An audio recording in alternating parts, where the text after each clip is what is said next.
So now let's understand whether some and no will form a complementary pair or not. Okay, so let's take an example. There are two statements, sum A is B and sum B is C. And there are two conclusions, sum A is a C and no A is a C. Okay, so now let's draw the statements. Sum A is B means I'll take a circle A, then I will take circle B. So we have connected them by using sum. Then sum of B is a C. Now understand, whenever he gives a sum B is a C, just draw whatever is given in the statement. He is talking about only B and C. Okay, if you do not have this A, how do you draw this B and C? Do not unnecessarily overlap the circles. Just draw whatever he has given. So he has given sum B is a C. I am going to draw one more circle which is nothing but C. Many of you definitely may ask, so why can't we connect A and C? C can come here also, right? Yes, it can come. But as of now, you just draw whatever he has asked, right? Now let's verify the conclusions. Sum A is C. Understand this difference. Is are. In syllogism, is are, they both are same. Whether you use it for singular or plural, it does not matter. Is and are nothing but confirmed cases. If at all he uses is and are, he is telling definitely. He is telling it for confirmed. If at all he uses can or possible, then it will come under possibility case. Is that point clear? So whenever he talks about is and are, it means that he is telling it for sure. Definitely it has to be. Okay. In conclusions, using these statements in the form of drawings, let us analyze whether these conclusions are right or not.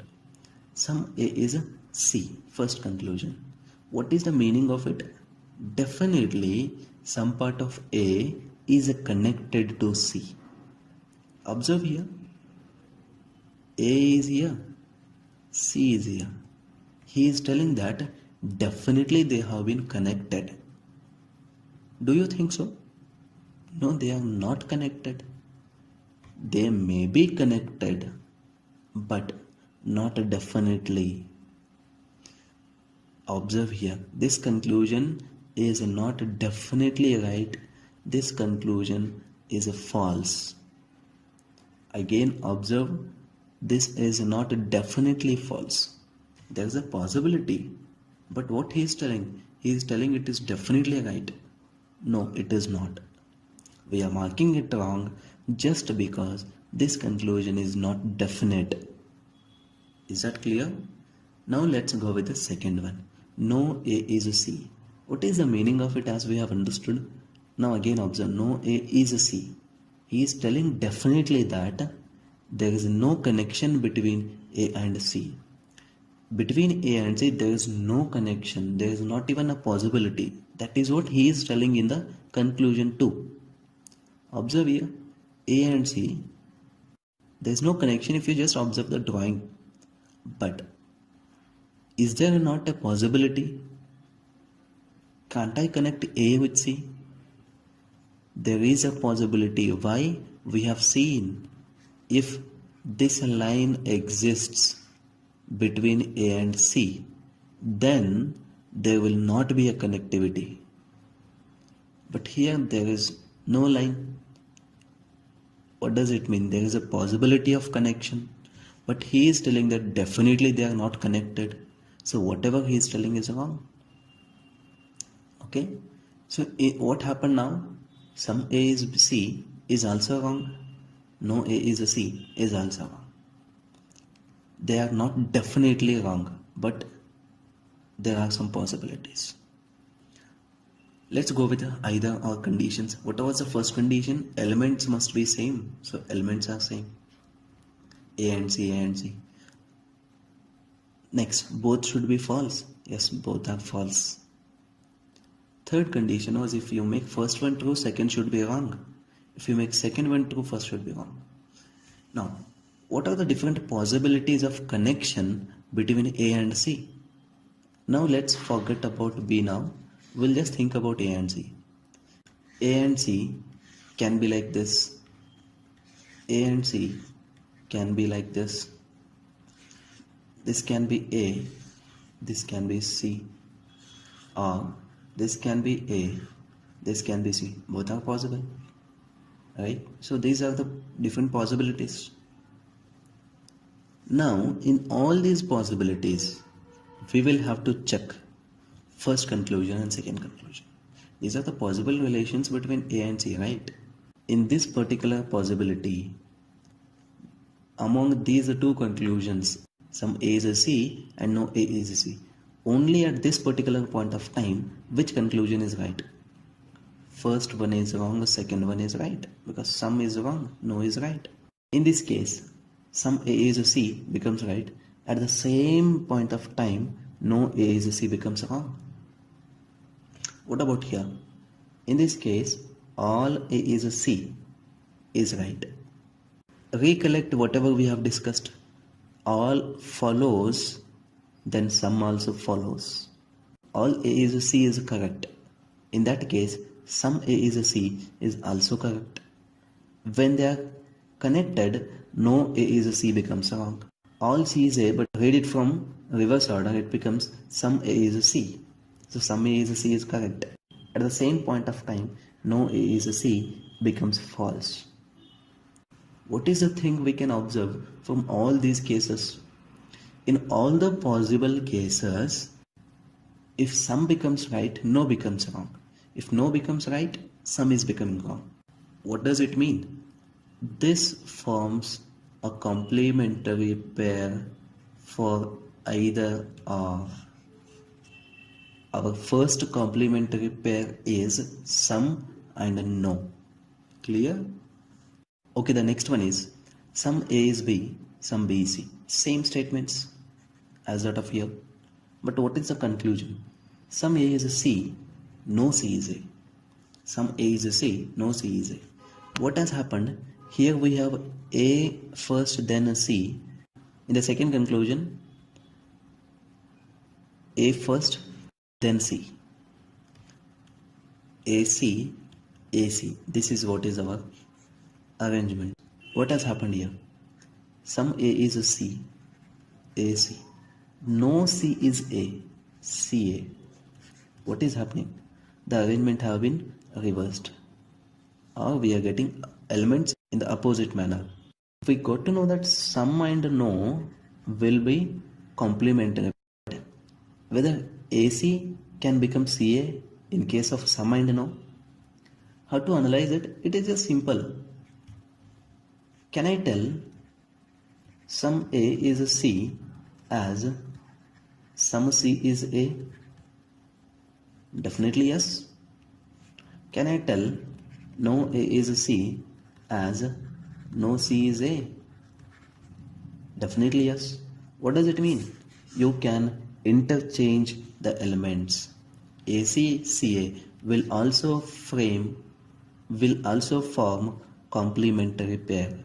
Okay, what is the first thing we have understood? Some and no will form a complementary pair for either or case, even if the elements are in opposite manner.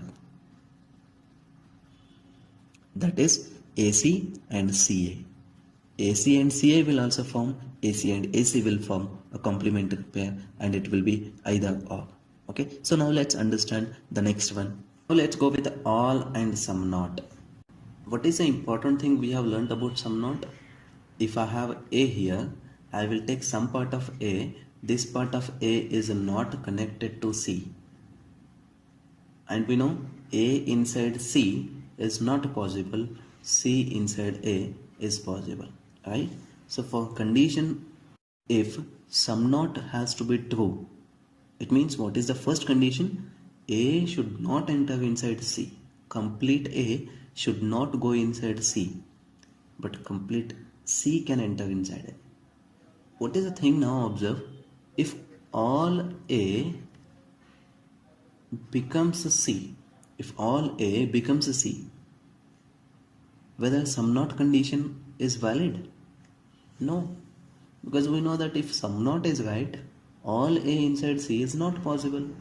If all becomes a true, sum not must become wrong. And in the other way, if all is a false, sum not becomes right. So it is very clear, whenever you get sum not, check for all. If all is right, sum not is false. If all is false, sum not is right. We will have to check the possibility for all in order to check sum not condition. Now let's take an example. The same statements, sum A is B and sum B is C, and the same drawings, A here, B here, and some C here. Alright. Now let's think about all possibilities. Now let's just check.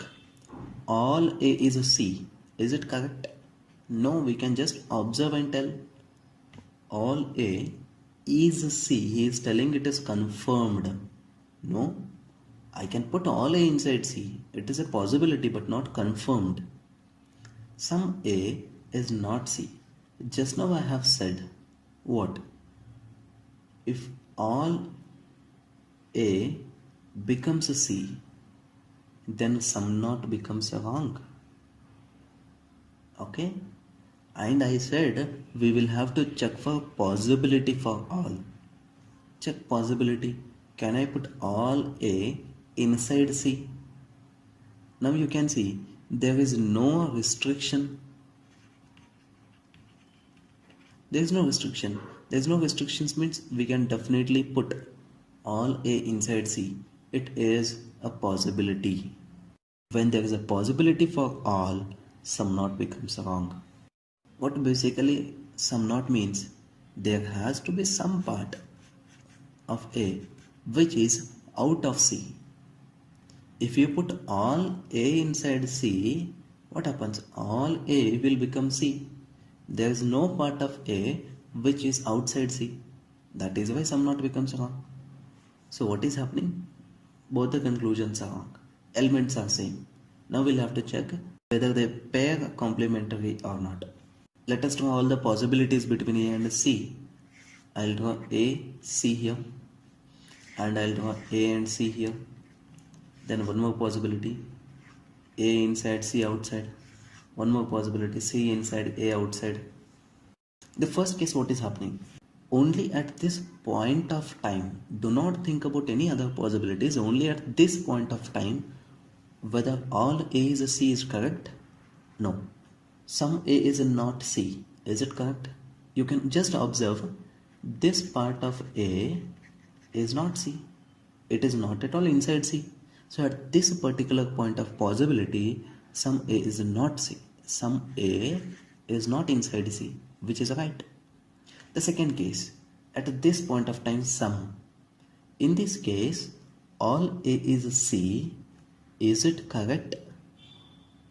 Do not check for possible. Just think, just observe the drawing and tell. All A is a C. No, it is not correct. Sum A is not C. This part of A, is it inside C?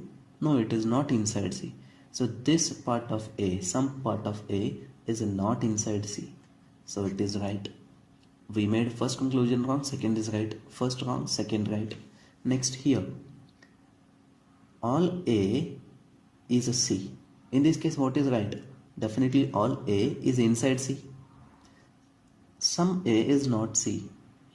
Some part of A is not inside C. Observe here. All part of A is inside C. There is no part which is not C. There is no part which is outside of C. So second conclusion becomes wrong. What about here? Oh, I have to write A here, then C here. Okay. So what is the thing? All C is A. But when you read it from outside, sum A is a C. But he is telling all A is a C. Is it right? No. What is this part? This is how much part of A? This is some part of A. Is it inside C? No. So some part of A is not inside C. Sum not is correct. What are you observing from all these cases? If one is correct, second one is wrong. If one is wrong, second one is right. So what is happening? Our third condition for complementary pair is getting satisfied. That is why some not plus all will be a pair for either or complementary. Is that clear? Okay. Now let's understand the next thing. Some A is B same, some B is C same. Conclusions: all A is C, some C is not A. AC, AC. We got to know it is complementary. AC, CA in case of all and some not. There is no difficulty in analyzing this case. Can I tell all A is C is the same as all C is A? All A is C, is it same as all C is A? No. Can I tell some A is not C is the same as some C is not A? As we have already observed, this is also not true. So A is C, C is A. These both are not same in case of all and some not. That is why in case of all and some not case, we need parallel elements. We call it as parallel. AC means, again I should have AC. AC and CA will not form complementary. Understood? So second case for complementary pair is all with some not. And elements should be in the same order. A, B, B, A is not possible to have either or pair in some and some not.